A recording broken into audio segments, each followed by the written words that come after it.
Mama's still apostle, still visionary, and I'm going to lay it out for you. Hi, my name is Ted, and today I'm going to be talking to you about Paula White, her life, and her scandals. Paula White is the pastor who has become one of the most powerful women in the world, and it is not uncommon for her to be seen at President Trump's side, as he trusts and confides in her perhaps more than anybody else outside of his family. So who is Paula White, and how did she get to where she is today? Paula grew up with an alcoholic mother who left her with caretakers when she went to work. Paula claims that different people abused her from the ages of 6 to 13, and during that time she battled with bulimia. Still in her teens, she fell for Dean Knight, who was a local country rock musician, and by the time she was 18, she was pregnant with his child. Still, at the age of 18, life began getting better for Paula as the two got married, got saved, and began attending a Damascus Church of God in Maryland. And when their son was born, they named him Bradley.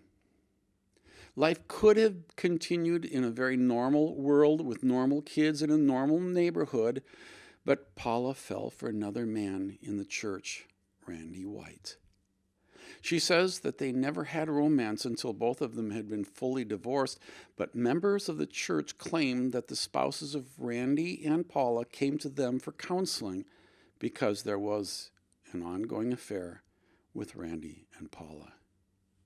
If this was true, then life was not so good for the rest of Paula's time at Damascus.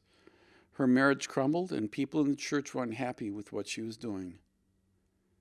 Nevertheless, Paula was able to turn things around with the help of Randy, and they both divorced their spouses and married each other, and then moved to Tampa to start a new life and a new church, which they called Without Walls International Church. Starting a new church was not easy for either one of them. For 2 years, they served the community while living in poverty, but after those first 2 years, life got better and better for the Whites as their church began growing. In time, the Whites led a wildly successful church, becoming the second fastest growing church in the United States and the 7th largest church in the States. It was so successful that Without Walls started a second campus in Lakeland, Florida, first renting and then buying a large building to accommodate their popularity and their growth.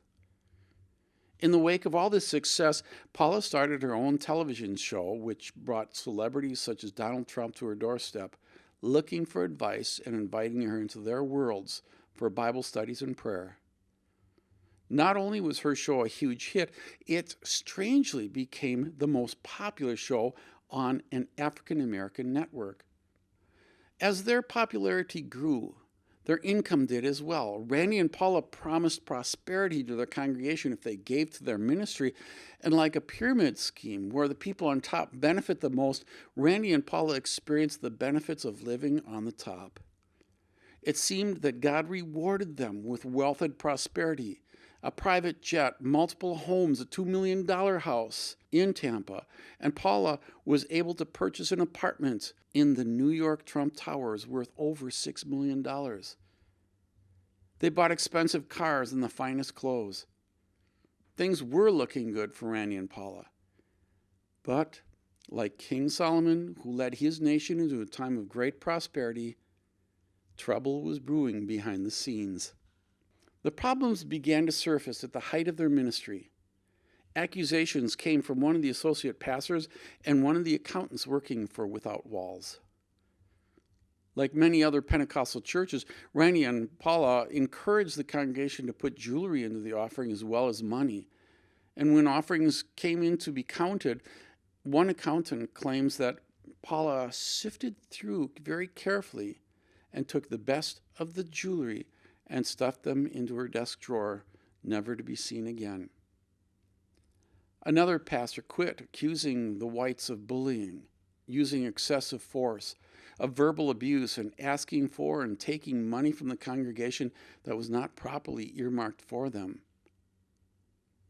If things couldn't get worse, the IRS stepped in and began snooping into the financial affairs of Without Walls.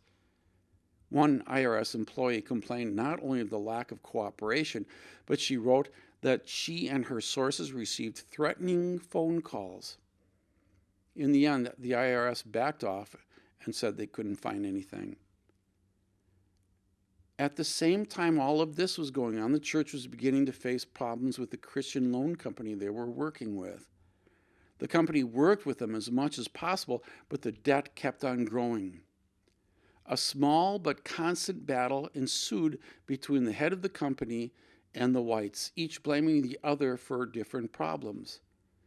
In reality, the whites were practicing what they preached: borrow from the future and direct that money to the ministry or to the ministers in charge, and God will more than pay it off. In the end, this only created a growing debt. It is probably the stress of debt, the stress of the IRS, and the accusations coming in, and from growing responsibilities that ruined Paula's second marriage. So, in what she calls a weak moment, the couple divorced. Meanwhile, the problems with the IRS and the news of the divorce hit the church very hard. But it was hardest on Randy, who stepped down from his position shortly after and went downward from there, getting pulled over for drunk driving and eventually going into rehab for addiction to medical drugs. With Randy gone, Paula took over as pastor for both the Tampa and the Lakeland campuses, but the Lakeland campus was a mess from the very beginning. It was never able to grow enough. It fell behind on its bills and the building fell into disrepair. Eventually, the electricity was shut off. During this same time, Paula traveled each month to preach at Family Praise Center in San Antonio, Texas, where Pastor Richard, the founder of Family Praise Center, was going through his own battles with divorce and for asking women to have phone sex, then using church money to silence the women involved. Rumors began to circulate that Paula and Richard were dating. At the same time, Paula grew a reputation for suing people she didn't like, and local ministers feared saying anything negative about Paula in public. In one case, she sued one of her own associate pastors, who left the Lakeland church to start his own, taking many parishioners with him. This practice is called sheep stealing, and it is very common in many churches throughout the world, but bringing lawsuits against those who steal sheep is highly unusual. Paula's leadership at Without Walls only lasted about a year before Randy returned to the pulpit, thus leaving Paula to move on to her next position. When Paula stepped down, Without Walls was in a financial mess, which included $22 million in debt. 2 years later, with another $4 million added to that debt, Without Walls filed for bankruptcy. But luckily for Paula, she was able to leave the church before it filed for bankruptcy, and she was able to continue her rise in prosperity and popularity.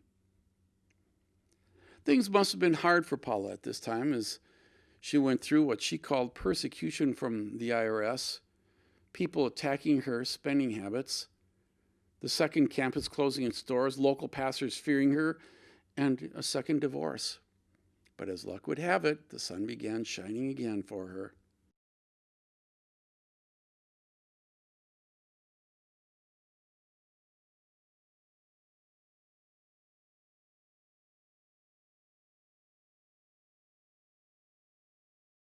Kingdom vision must be followed with integrity for the blessing of God to rest upon it. Now, all leadership succession in the scriptures were God ordained, God appointed, and not the product of manipulation.